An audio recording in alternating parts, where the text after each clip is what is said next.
It's set for Zerg versus Zerg this time. This is SoulKey versus RorO. Yes, RorO is on Samsung Con now, strangely enough. He was one of their acquisitions along with Shine to kind of help bolster the Zerg lineup of the team in Great's absence. And now I think Con has probably their strongest Zerg lineup ever. So I think they'll do very well this season. Except, now at the 8 o'clock position in orange is RorO. Almost unrecognizable without his glasses, I think. Especially in that Samsung Con uniform. It's very strange. But up at the 2 o'clock position in green is SoulKey. Both are very good Zerg players, and I think they both have the potential to be the best Zerg players on their respective teams. Even with SoulKey over on Woongjin Stars, most people will agree that Zero is the best Zerg player on Woongjin Stars, but I think that SoulKey showed enough flashes of brilliance last season to kind of convince people that he could usurp, I guess, or supplant Zero as the best Zerg player on Woongjin Stars.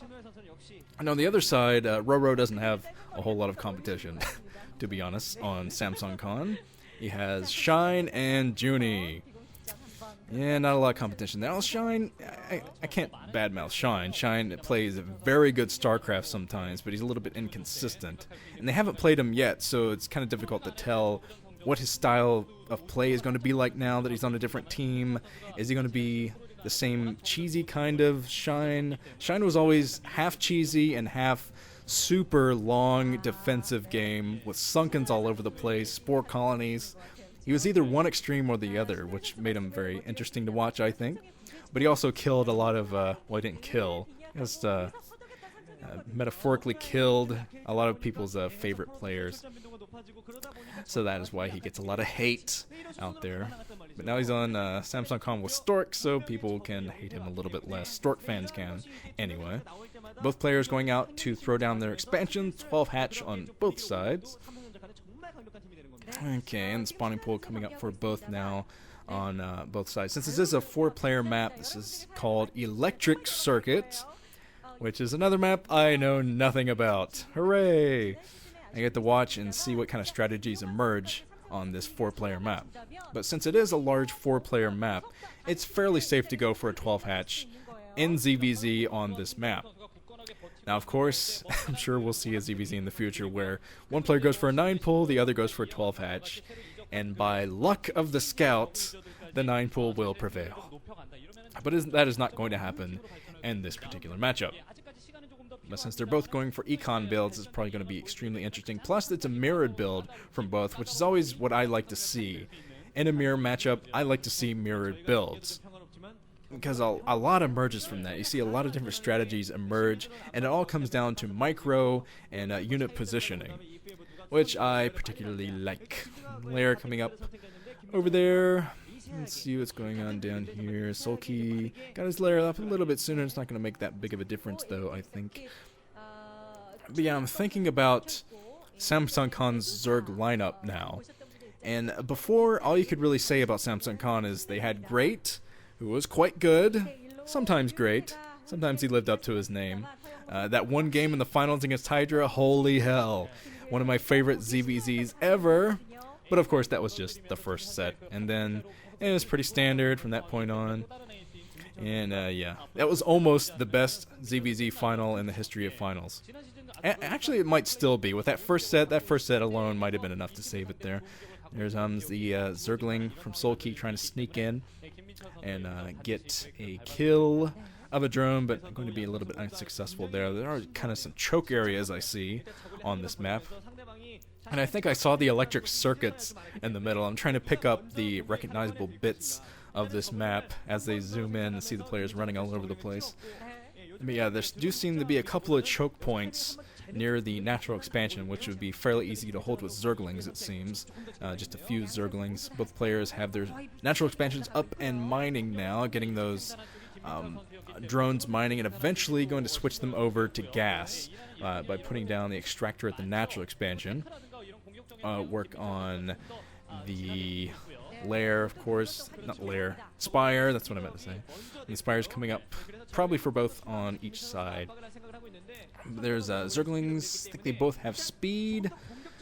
Yeah, both sides do have speed, so we're going to see some pretty exciting attacks. Yeah, they're the Circuit Breakers. See them right there? No, wait, this isn't Circuit Breaker. It's Electric Circuit. Completely different than the map Circuit Breaker. This is probably a spiritual successor to Circuit Breaker. Look at all those circuits there. Yeah. Little Zerglings running over. The circuits getting shocked on their tiny Zergling feet. Poor Zerglings. But now, RorO does have his Zerglings kind of split off into two different groups. Definitely got to bring them together because, yeah, it looks like some aggression is going to come soon from SoulKey. Both players kind of posturing like they want to attack. But we're going to see who has more Zerglings soon. Seems to me that SoulKey does, but we're going to see soon if the reinforcements coming in. Oh man, it looks like a kind of a flank here from SoulKey. Picks off a lot of Zerglings. Yeah, oh man, RorO was way out of position with that attack, so he's got a hightail at home. Definitely fall back to his reinforcements. Always sneaking by with Zerglings now. Going to try to get some drone kills over there. Oh man, bad positioning from RorO, being completely grinded down by yeah, SoulKey's Zerglings in the middle. As there's 2 drones go down, so RorO might have evened this back up a bit by killing those 2 drones. I mean, every drone in a ZVZ counts, every single one, and losing 2 drones like that is going to snowball into a disadvantage. Eventually snowball into a disadvantage, but SoulKey, if he wants to end this thing, he's probably going to have to do that soon while he's recuperating his drone count inside of his main. Because all the time that he's spending popping the drones out of the larvae inside of his main is time he's not going to be spending on Mutalisk. So eventually he's going to fall a little bit behind in Mutalisk, I think. But yeah, every single drone counts. And yeah, I think RorO knows that. That's why he's kind of falling back. He's not pushing his luck too much. He's going to try to make sure the same thing can't happen to him, basically. Make sure he doesn't lose a couple of drones on the other side. Here comes SoulKey, being a little bit more aggressive now, sneaking inside this main, looking for things to snipe. Going in, he snipes a drone, but only 1 drone and backs off before the huge cloud of Scourge descend upon him. Okay, let's see. RorO still playing defensively. He's not moving out at all because he knows, oh man, SoulKey just lost a Muta there. Oh, ouch. Just lost a Muta. But I was going to say that RorO does know that there's about the even number of Mutalisks now, but he also knows that SoulKey has way more Zerglings than him. And that's probably why he's not moving out too much. He's trying to find the Zerglings, snipe the Zerglings one by one, make sure he can even up the Zergling count, and then he's probably going to be a little bit more aggressive. He takes out 1 Zergling. He's kind of flying around here with tons of Scourge. Looks like RorO is committing to the Scourge. There's the coach of Samsung Con, January, looking on, very concerned, because, yeah, this is a very risky strategy from RorO to pump this many Scourge. He's going to have to hope that he lands just about all of them to take out these Mutas. Mutas take out one of SoulKey's rather, Overlord here. Another Overlord being sniped there by RorO, but now RorO has to deal with all these Zerglings bursting into his natural expansion, so plenty of them to take out everything that RorO has on the ground. So RorO got a hightail at home with these Mutas and clean this up. Oh, it looks like, yeah, oh man, I didn't even see these Zerglings that just snuck inside the main like this, still going after those drones. So this is going to be quite a bit of damage done to RorO's economy because he was forced to run around with his drones, of course. And yeah, now he doesn't have too many drones left at all. He has no drones mining at his natural expansion. And there's kind of 1 Zergling left there. It's kind of a warning message, I think.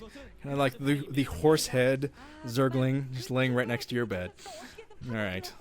Still a pretty healthy economy from SoulKey on the other side. I don't think he ever pumped the 2 drones to make up for the 2 he lost earlier, but he's kept every other one alive as he went out to harass on the other side. But this is going to be a pretty big engagement because RorO is moving up. He has a big fleet of Scourge he's kind of keeping in the back to make SoulKey. There's going to be a huge engagement. Most of the Scourge landing for SoulKey. So if SoulKey backs off and kills all of RorO's Scourge, I think he's going to be okay. But yeah, I saw an awful lot of SoulKey's Scourge land on RorO's Mutalisk. So, yikes. But I still think we're just about evened up, because RorO spent most of his minerals on those Scourge, and he still has quite a few Scourge in the air.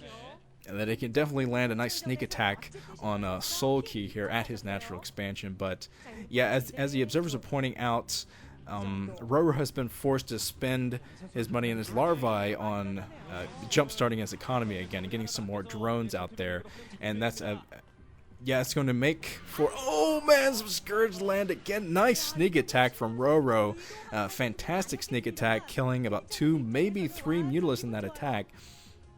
SoulKey got to be a little bit more mindful here, because things are getting pretty tight now for both players. Both have lost a little bit to harassment, and both have just about the same number of mutas, but I think RorO is still going to have a little bit fewer because he was pumping those drones to resaturate his mining line. But here comes another big Scourge trap, a couple of Scourge land on RorO, I believe, but now RorO is chasing SoulKey away.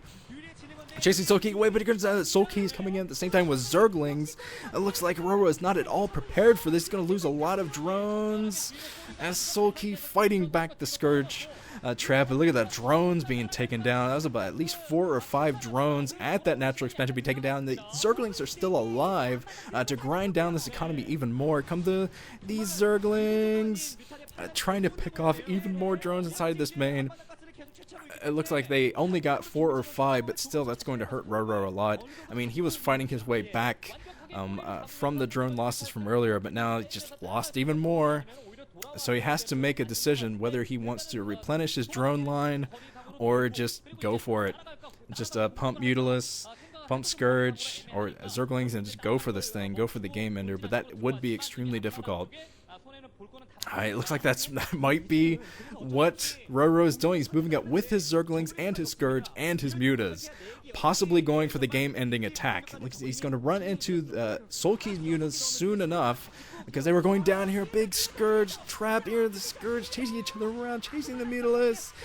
Oh, I think some Scourge landed on SoulKey, but also some Scourge landed on RorO, and I think that's going to be much more important. Oh, SoulKey's done good to take advantage of the openings as the Mutalisks are outside the base, but so is RorO here. He ran in with his own Zerglings inside that natural expansion to pick off some drones. So, oh man, RorO is going to be screwed if he can't get a lot of damage done with this attack, if he can't take out some more drones than he's doing over here. He does still have the Scourge floating around to take out this. Look at the nice Scourge attacks on both sides. Yeah, the Scourge will completely decimate RorO if he doesn't end this now. If he can't, oh, he's being chased off too by SoulKey. But look at this, there's nothing to deal with these Zerglings inside of RorO's base. RorO, it almost looks like he's giving up now. He just kind of lapsing on his Mutalisk micro, being chased around by Scourge. Both the Scourge landing. I think that's going to be it. For RorO, he GG's, taps out. And now we're all tied up. That was actually a very exciting ZVZ, but we're tied up. But we're not going to an ace match. We're going to the final match, and the teams have to use the players they have left. Who could that be? Alright, let's move on to that final match.